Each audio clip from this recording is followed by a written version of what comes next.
Hello, ladies and gentlemen, and welcome to What Can I Say, the podcast where I talk about things you need to hear, things you don't need to hear, or things I simply have an opinion on. Now, today is something that you guys need to hear. Now, I normally don't get involved in politics because it can get very messy very, very quickly. But after watching this past week with the whole State of the Union address and the trial, if you can even call it a trial, quotation marks around that, it just really, really got me thinking. Because when I was in high school, we had our cliques. You had the gangs, drama club, band geeks, nerds, jocks.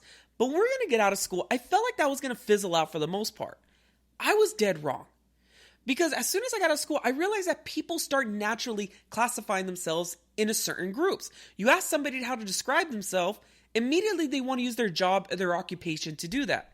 And then naturally we want to put ourselves into categories when it comes to sports teams. Go Raiders, go 49ers. I grew up on the West Coast. That's why I always hear those two teams. But even the government wants to classify us. They want to put us into groups, with whether it's our economical standpoint, whether it's our race, or by our political party. Now, I point this out to you guys because while I was watching the State of the Union address, Nancy Pelosi sticks out her hand, Donald Trump turns and walks to the podium. And immediately the Democrats use this to prove their point. And their point was, look how disrespectful Donald Trump's being. He's a president. He has to learn how to present himself right. And this is my favorite one. I saw this one on Twitter. It said, the Democrats will never stop trying to extend their hand in friendship. Now, the Republicans jumped back at them, and they were saying, well, you want to talk about being respectful? Nancy Pelosi's rolling her eyes. She's ripping up speeches. Heck, she's just being fake. That the only reason why she stuck her hand out in the first place is because the cameras were on her. So I'm watching this, and this is why I'm pointing this out. Is because a politician is supposed to be the best of the best. They're supposed to be the most educated. They have the most influence to where they can figure out where to move money. They can figure out laws, but they still cannot escape the fact that they are just trying to represent their clique, their organization. And this was never more evident than the trial. You could say the trial was a joke. You could say that there was information that was missing. Regardless. But in the votes, whenever that little R popped up for Republican, you knew, and you could start guessing, they were going to vote not guilty. Or if the little D popped up, they were going to vote guilty. Everyone had the same amount of evidence, whether there was a lot, whether there was none, that's up to debate. But the point is that they stuck with their side. And it became a joke because you start realizing that none of these guys were thinking for themselves. It's, I got the little D on my side. Okay, I got to vote guilty. I got the little R. Okay, I got to vote not guilty. There is only one person that I think we all can take a lot of lessons from, and that is Mitt Romney.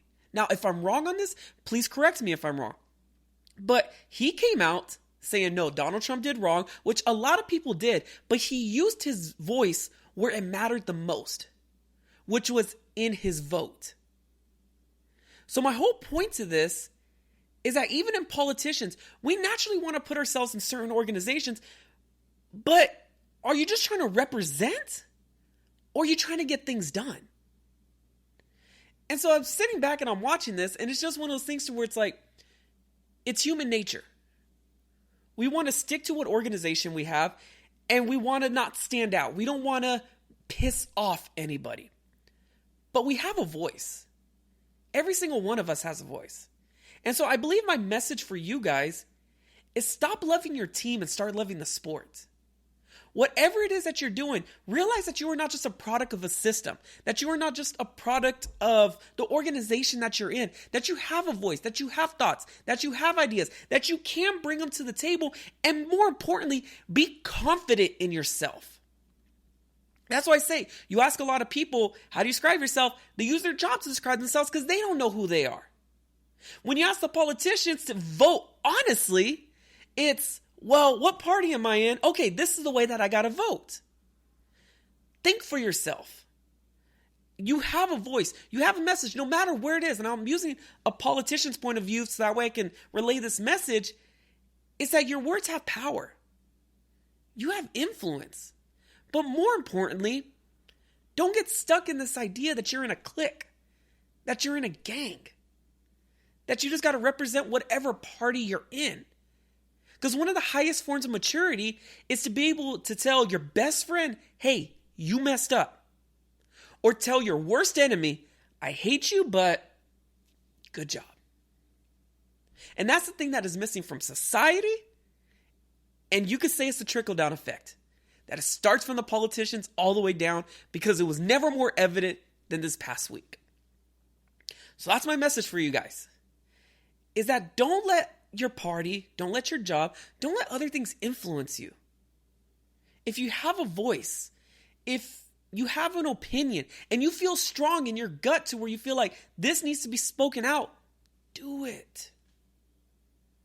That's what the United States was built on. Freedom of speech. But it seems like even the politicians are scared to do that. They want to go over and they want to talk all this smack on TV to get likes and to get a following. But then when it comes to actual voting, where your opinion matters, where actions meet words, all of a sudden it falls to the cracks.